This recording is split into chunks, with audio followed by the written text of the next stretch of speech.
hari kiamat sudah diambang pintu. Kiamat pasti terjadi, seluruh makhluk pasti mati, alam semesta hilang. Makhluk yang paling terakhir dibunuh oleh Allah adalah iblis. Seluruh malaikat telah dimatikan, yang tersisa hanyalah malaikat maut dan iblis. Maka Allah berfirman, hai iblis, hari ini janji telah ditepati.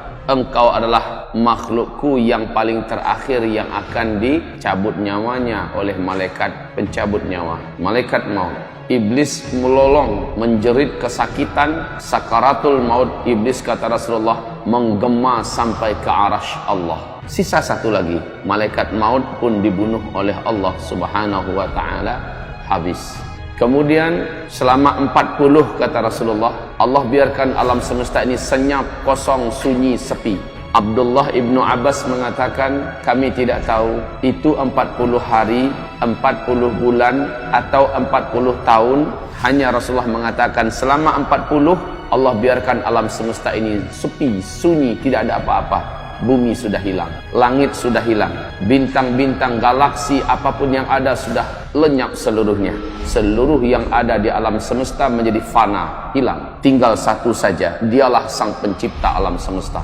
Kemudian dengan kun fayakun, Allah ciptakan kembali semuanya, tetapi sudah berbeda. Pada hari itu Allah sudah ciptakan lagi bumi, tapi bukan lagi bumi yang sekarang ini. Allah ciptakan kembali langit, tapi bukan lagi langit yang sekarang ini. Semuanya yang masa lalu telah dibinasakan, yang sekarang adalah baru.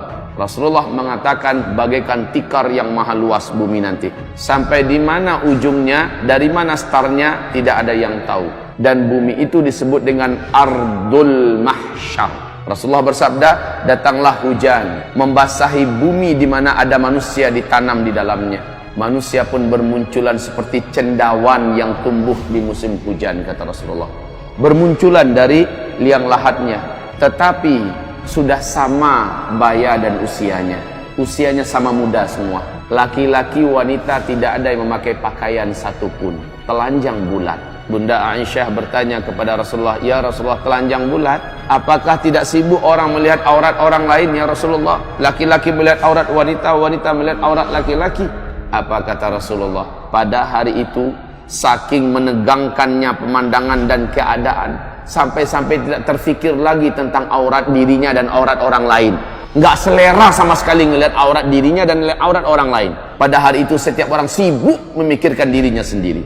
Dan mereka sebaik muncul langsung tahu kemana harus mereka pergi.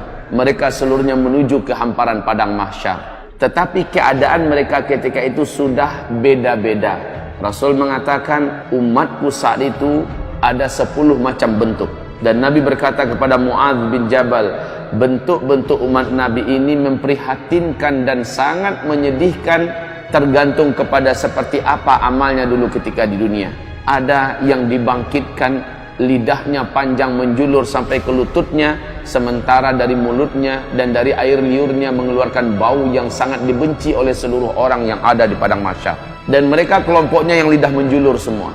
Ada yang dibangkitkan, tangannya yang berjalan, kakinya yang di atas. Seluruhnya satu kelompok itu seperti itu seluruhnya. Bayangkan tersiksanya dia.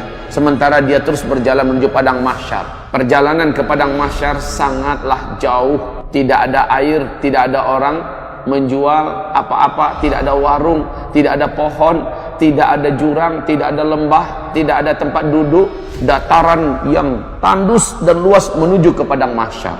Pada hari itu mereka keluar seolah-olah mereka seperti belalang, lalu meluncur ke tempat di mana mereka harusnya berkumpul.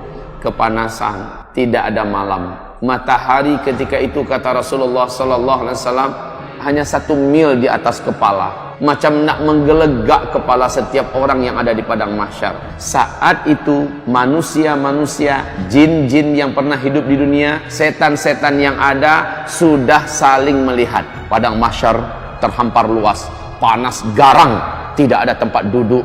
Hamparan padang mahsyar waktu itu putih, kata Rasulullah. Pasir yang putih, lurus, datar, luasnya tidak seperti tidak ada ujung dan tidak ada tepi.